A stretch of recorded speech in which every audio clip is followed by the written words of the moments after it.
El Gabinete de Seguridad israelí, compuesto por 14 ministros, aprobó por unanimidad el intercambio de 25 presos egipcios a cambio del ciudadano israelí estadounidense, acusado inicialmente de espionaje y que luego fue rebajado sus cargos a incitación a la violencia.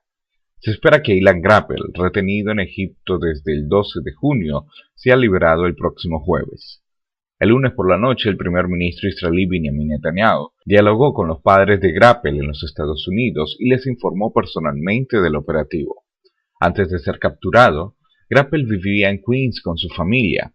Más tarde sirvió en el ejército israelí y llegó al Cairo mientras trabajaba legalmente en una organización de ayuda. Almagor, una institución que representa a las víctimas del terrorismo, asegura que la mitad de los egipcios que serán liberados son prisioneros de seguridad que proporcionaron armas a los terroristas, mientras que la otra mitad estaban involucrados en el contrabando de drogas. Un ingeniero de la ciudad de Jerusalén, Shlomo Shkol, envió a las autoridades una carta de advertencia, declarando que el puente de la puerta Mugrabi es inseguro y exigió que sea demolido dentro del próximo mes para erigir uno nuevo.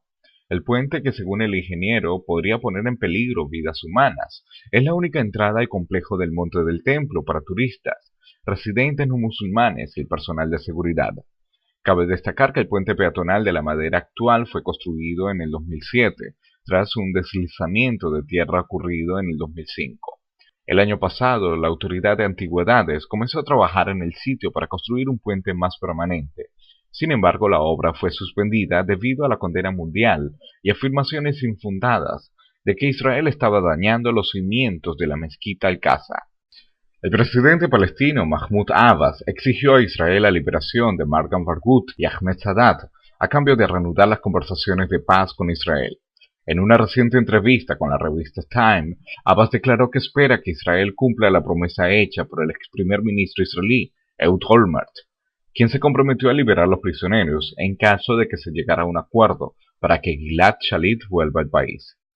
Sin embargo, el acuerdo para la liberación del soldado fue realizado entre Israel y Hamás, teniendo a Egipto como mediador, a cambio de 1.027 prisioneros palestinos, en su mayoría miembros de Hamás. Según fuentes no identificadas, algunos miembros del gabinete interno apoyarían la demanda palestina.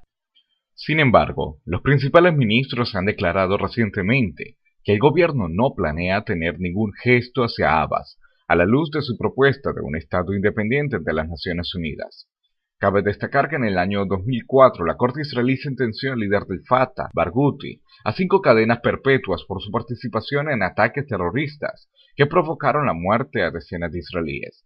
Por su parte, Sadat, dirigente del Frente Popular para la Liberación de Palestina, fue condenado a 30 años de prisión en el 2008 por su participación en el asesinato del ministro de Turismo israelí para aquel entonces. El ejército está listo para revisar el protocolo Hannibal, un procedimiento que establece que se debe evitar, sin lugar a dudas, el secuestro de un soldado israelí con vida.